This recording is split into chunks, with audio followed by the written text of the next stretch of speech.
Hello everyone, नमस्ते। आप सभी को मेरे चैनल में स्वागत है। बाबू लोग, हम लोग पढ़ रहे थे त्रिकोणमिति का परिचय और हम लोग क्वेश्चन पढ़ लिए थे 8.1 का क्वेश्चन नंबर 2 तक पढ़ लिए थे। आज हम लोग क्वेश्चन नंबर 3 पढ़ेंगे, ठीक है।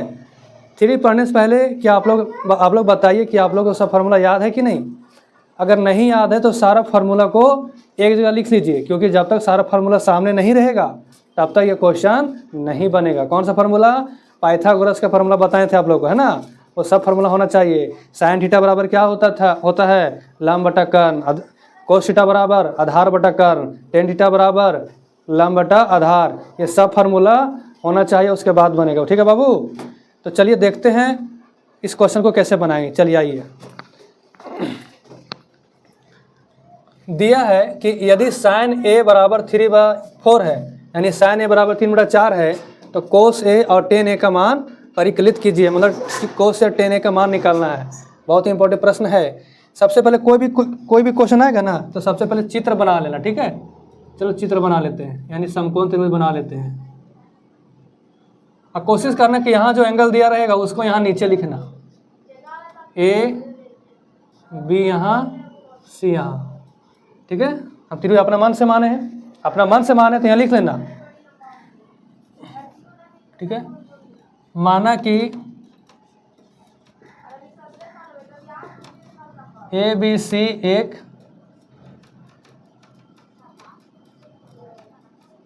समकोण त्रिभुज है जिसमें एंगल बी बराबर 90 डिग्री है, मान लिए। और क्या दिया है? साइन ए बराबर दिया है 3/4। यहाँ लिख देंगे दिया है, ये तो दिया है ना, लिखेंगे दिया है। तो हमें निकालना है कोस ए बराबर क्वेश्चन मार्क और टेन ए बराबर क्वेश्चन मार्क। ये निकालना है बाबू। कैसे निकालेंगे देखो, लिखेंगे चूंकि साइन ए बराबर क्या होता है 3/4, सॉरी साइन ए बराबर दिया 3/4, ठीक है। तो साइन बराबर फार्मूला क्या होता है? साइन बराबर फार्मूला लंब बटा कर्ण, लंब बटा कर्ण। तो साइन ए बराबर इस एंगल ए के अनुसार लंब कौन होगा? लंब वही होगा जो सम्मुख भुजा होगा, जो सामने वाला भुजा होगा। तो ए के सामने कौन है? बीसी है। तो यह लिखेंगे बीसी बटा कर्ण। कर्ण कौन है यहाँ पर? ये वाला AC। तो लिखेंगे AC, ठीक है। अब देखो साइन ए बराबर BC का वैल्यू कितना है?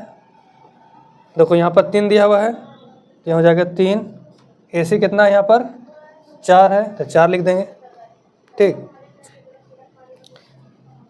यानी कि BC जगह पर 3 हो गया और AC बराबर 4 हो गया। तो हम लोग BC बराबर 3 नहीं लिखेंगे, हम लोग अब मानेंगे। देखो ऐसे फिर से मानेंगे। माना कि BC बराबर 3 है, तो 3 नहीं लिखना, 3K लिखना। और AC जगह पर 4 है, तो AC बराबर लिखना है 4K, ठीक है बाबू।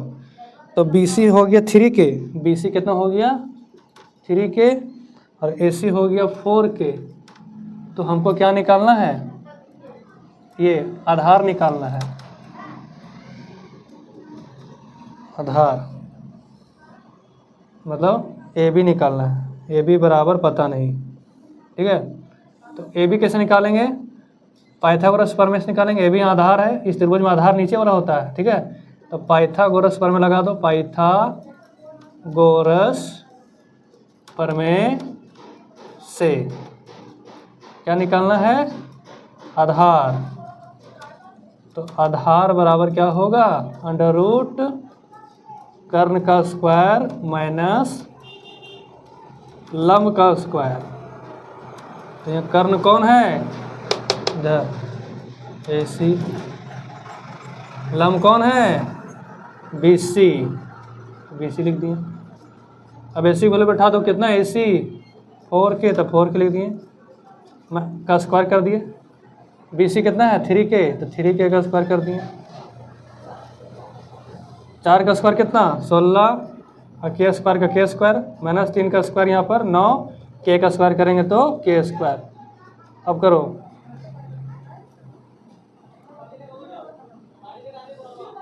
16 में 9 घटाना, ठीक है। 16 में 9 कितना होगा 7 बचेगा, 7 के स्क्वायर।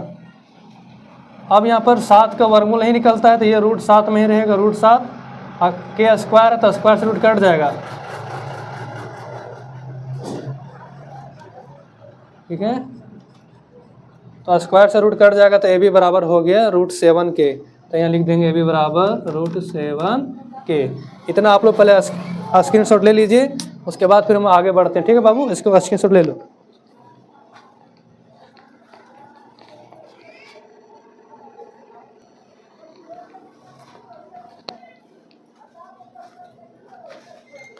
चलिए आप लोग स्क्रीनशॉट ले लिए होंगे। इनमें से अगर कहीं डाउट है तो आप लोग इसको कमेंट कीजिएगा, ठीक है। एक बार फिर से हम बता दे रहे हैं क्या किए। साइन ए बराबर 3/4 दिया था तो लिख दिया 3/4, ठीक है। साइन ए बराबर 3/4 लिख दिए। साइन ए बराबर फार्मूला क्या होता है, लंब बटा कर्ण। अब लंब कौन है, एक अनुसार लंब कौन है, जो उसका सामने वाला रहता है वही लंब होता है। तो BC लंब हो गया, कर्ण तो उधर वाला हो गया AC, ठीक है। अब BC की जगह पर कितना है 3 है तो BC बराबर 3 हो गया। तो BC बराबर डायरेक्ट 3 नहीं मान सकते क्योंकि यहाँ पर बट्टा में दिया हुआ है ना, रेशियो में दिया हुआ है।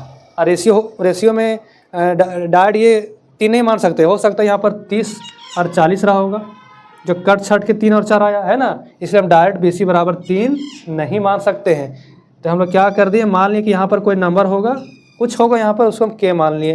तो BC बराबर हो गया 3K और AC बराबर हो गया 4K, ठीक। उसके बाद AB नहीं पता था, आधार नहीं पता था, तो हम लोग पाइथागोरस प्रमेय से आधार निकालिए, ठीक बाबू। आप लोग समझ गए होंगे। तो चलो अब सब तो पता चल गया, ठीक। अब हम लोग को क्वेश्चन बनाना है। हम इसको मिटा दे रहे हैं, आप लोग स्क्रीनशॉट ले लिए हैं, ठीक।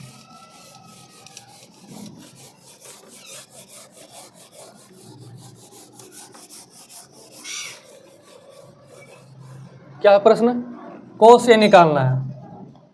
अब देखो लिखेंगे, अब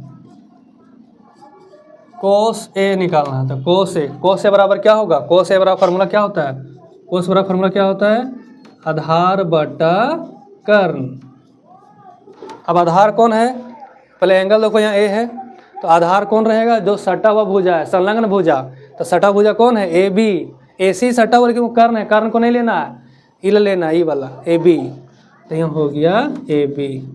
कर्ण कौन है बाबू, कर्ण है इधर वाला AC, तो लिखेंगे AC। AB का मान बैठा दो, AB कितना है √7K बटा AC कितना है, AC देखो यहाँ पर 4K।